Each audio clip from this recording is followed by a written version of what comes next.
Você já parou para pensar no quão chocante é a história das filhas de Ló, duas jovens sobreviventes de uma cidade destruída, isoladas em uma caverna com o próprio pai, e então decidem embebedá-lo e deitar-se com ele, uma após a outra, para engravidar. Essa passagem, registrada no livro de Gênesis, é uma das mais perturbadoras e enigmáticas da Bíblia. Afinal, que tipo de situação poderia levar duas mulheres a uma escolha tão extrema? Será que foi por pura perversão, um reflexo do ambiente onde cresceram, ou seria um ato de desespero de sobrevivência diante da ideia de um mundo que havia acabado? Neste vídeo, nós vamos mergulhar a fundo neste episódio, não para julgar, mas para entender, e para isso, vamos voltar ao passado e visitar Sodoma, uma cidade onde a imoralidade se tornava rotina e onde a história das filhas de Ló começava a ganhar sentido. Antes de começarmos, lembre de deixar seu like e principalmente seguir o perfil, pois a nossa jornada está só começando. Imagine uma cidade onde o mal não era exceção, mas regra, onde a perversidade era celebrada e a justiça esquecida. Esse era o cenário de Sodoma, uma cidade que aos olhos humanos talvez até parecesse próspera, mas que aos olhos de Deus havia se tornado um símbolo de corrupção total. Ló, sobrinho de Abraão, foi parar ali por escolha própria. Quando seu tio lhe deu a chance de escolher uma terra, Ló escolheu o Vale do Jordão e viu que Sodoma era fértil, rica, cheia de oportunidades. Era como o Éden aos olhos de um homem ambicioso, mas o que ele não sabia, ou talvez tenha ignorado, era o que escondia por trás das muralhas daquela cidade. A Bíblia diz em Gênesis que os homens de Sodoma eram maus e grandes pecadores contra o Senhor. Mas o que isso significava na prática? Significava que ali os valores haviam sido invertidos.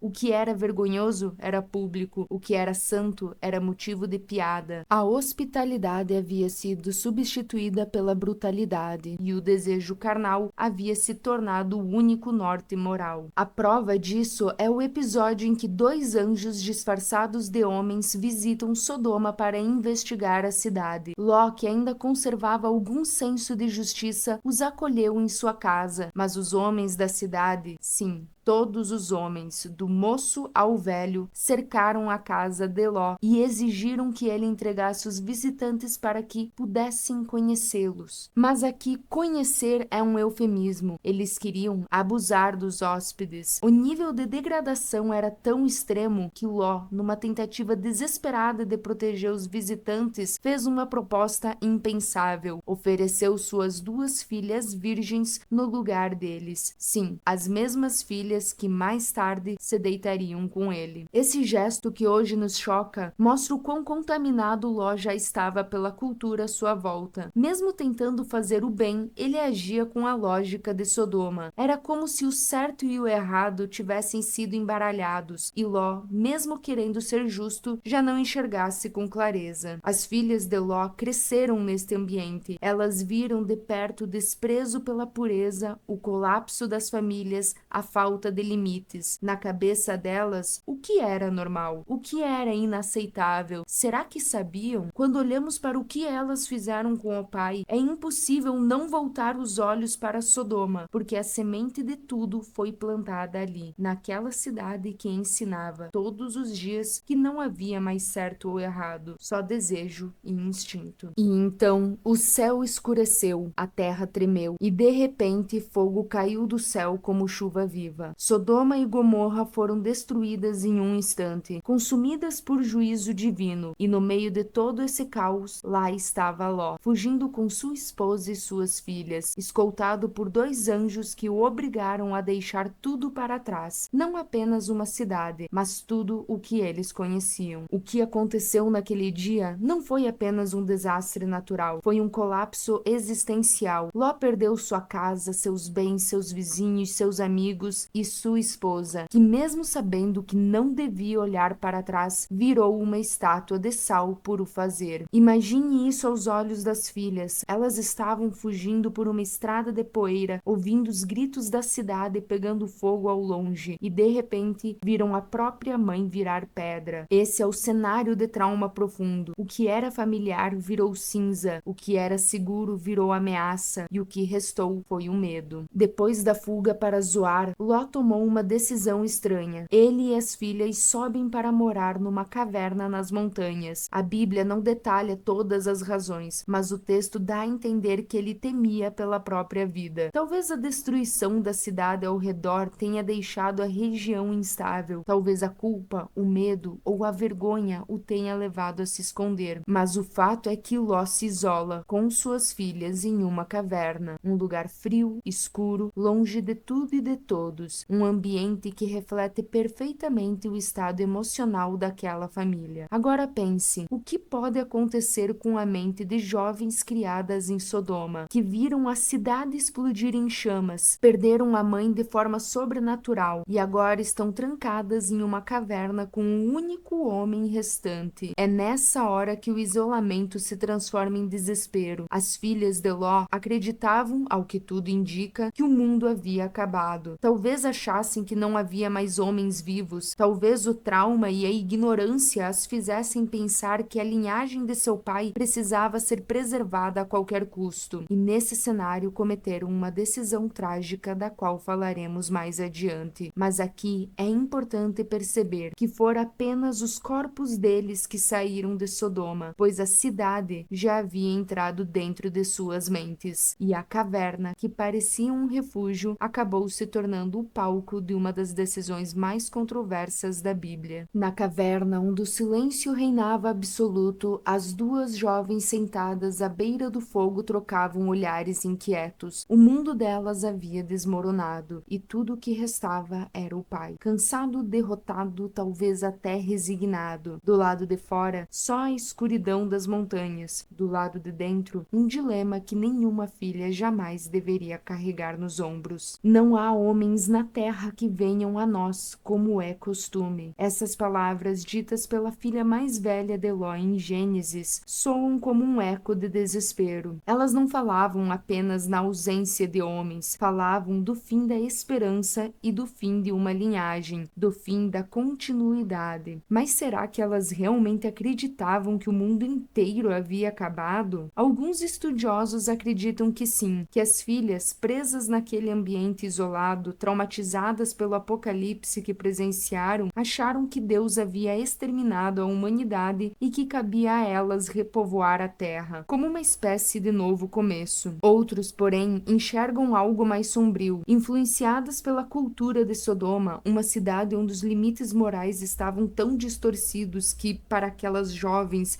incesto talvez não parecesse tão absurdo quanto parece para nós hoje. Mas há um detalhe importante no relato. Elas embebedaram o próprio pai. Isso nos mostra que, em alguma medida, sabiam que o que estavam fazendo era errado. Se fosse algo natural, aceitável, não haveria a necessidade de embriagar Ló para que se deitassem com ele, para que ele não tivesse consciência do que estava acontecendo. A embriaguez não foi acidente, foi estratégia. A filha mais velha tomou a frente, dormiu com o pai numa noite. No dia seguinte, propôs o mesmo à irmã, e assim, sem que Ló soubesse, as duas engravidaram do próprio pai. Foi medo? Foi ignorância? Ou foi desespero transvestido de pragmatismo? Talvez tenha sido tudo isso junto. O que sabemos é que essas garotas cresceram em um ambiente de perversão moral. Viviam numa cidade onde o abuso era cotidiano, onde a maldade havia se tornado normal, onde os homens queriam violentar anjos e o povo já não distinguia o certo do errado. Elas foram formadas neste caos. 2 bebês nasceram daquela caverna, 2 meninos frutos de uma decisão. Um se chamou Moabe, filho do pai, o outro Benjamim, filho do meu povo. Esses nomes por si só já carregam uma estranha tensão entre vergonha e identidade. Eles eram lembranças vivas de um erro, mas também o início de 2 nações que deixariam uma marca profunda na história de Israel. Moabe se tornou pai dos Moabitas e Benjamim o ancestral dos Amonitas. Tanto Moabe quanto Amon, ao longo do Antigo Testamento, seriam mais do que vizinhos hostis, seriam pedras no sapato do povo escolhido de Deus. Mas antes disso, por um tempo houve paz. Os Moabitas e os Amonitas cresceram nas regiões montanhosas a leste do Rio Jordão, desenvolvendo suas próprias culturas, religiões e governo. Porém, com o passar dos séculos, passaram passaram a praticar cultos pagãos, sacrifícios humanos e imoralidades que desagradavam profundamente a Deus. Seus deuses, Quemos, dos Moabitas, e Moloque, dos Amonitas, exigiam adoração por meio de práticas que remontavam os piores traços de Sodoma. E o mais trágico, essas nações não eram apenas afastadas de Deus, mas se tornaram opositores diretos de Israel. Quando Moisés conduziu os israelitas pelo deserto, foram os moabitas que impediram de passar pacificamente por suas terras. Foi o rei moabita Balaque quem contratou Balaão para amaldiçoar o povo de Deus. Mais tarde, foram as mulheres moabitas que seduziram os homens de Israel, levando-os à idolatria. E em diversas guerras ao longo dos livros de Juízes, Samuel e Reis, os moabitas e amonitas atacaram os israelitas com brutalidade. Ou seja, o pecado cometido naquela caverna teve ramificações que ultrapassaram séculos. Não foi apenas uma falha moral, foi o início de um conflito espiritual, político e cultural que atravessou gerações. Mas como toda boa história bíblica, essa também tem um detalhe que desafia a lógica humana. Deus, em sua misericórdia, redime até mesmo os capítulos mais sombrios da história. Quer um exemplo? Ruth, a moabita que surge séculos depois, é inserida diretamente na genealogia de Jesus Cristo. Ela não apenas entra para o povo de Deus, ela se torna ancestral do próprio Messias. É como se Deus dissesse: eu posso transformar até mesmo os frutos do erro em instrumentos de redenção. Moabe e Amon